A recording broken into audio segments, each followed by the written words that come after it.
Shalom Bapak Ibu Saudara yang diberkati oleh Tuhan.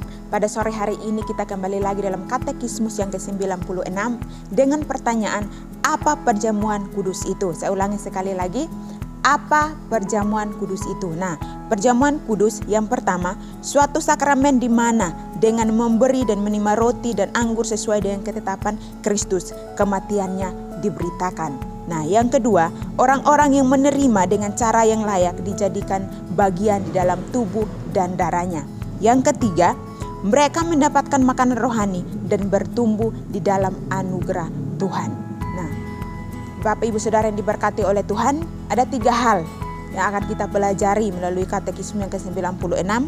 Hal yang pertama yaitu menguji diri. Kita akan lihat di dalam 1 Korintus pasal yang ke-11 ayat yang ke-28. Di sana dikatakan bahwa karena itu hendaklah tiap-tiap orang menguji dirinya sendiri, dan baru sesudah itu ia makan roti dan minum dari cawan itu. Bapak Ibu Saudara yang diberkati oleh Tuhan, sebelum kita menerima tubuh dan darah Tuhan, kita harus datang menguji diri kita di hadapan hadirat Tuhan. Supaya apa? Mengaku setiap dosa dan pelanggaran kita, supaya kita dilayakkan oleh Tuhan, supaya kita layak menerima tubuh dan darah Tuhan dalam setiap kehidupan kita.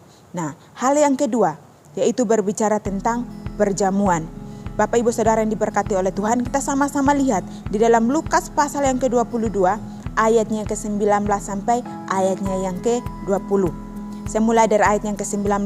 Di sana dikatakan bahwa lalu ia mengambil roti, mengucap syukur, memecah-mecahkannya dan memberikannya kepada mereka. Katanya, inilah tubuhku yang diserahkan bagi kamu, perbuatlah ini menjadi peringatan akan aku. Ayat yang ke-20. Demikian juga dibuatnya dengan cawan sesudah makan.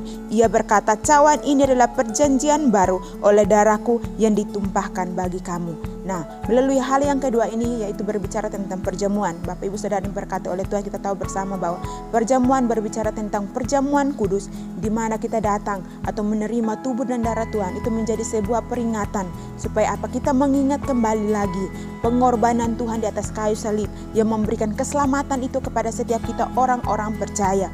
Kepada kita setiap kita orang-orang percaya, umat-umat Tuhan dimanapun kita berada, bahwa ada kemenangan, ada keselamatan yang besar yang Tuhan sediakan, Tuhan berikan kepada setiap kita umat-umat Tuhan, orang-orang percaya. Bukan hanya untuk orang-orang percaya saja, tetapi untuk seluruh dunia ini, untuk seluruh dunia ini tanpa terkecuali bagi setiap kita atau bagi siapapun yang mau datang menerima Tuhan sebagai Tuhan dan Juru Selamat dalam setiap kehidupan kita.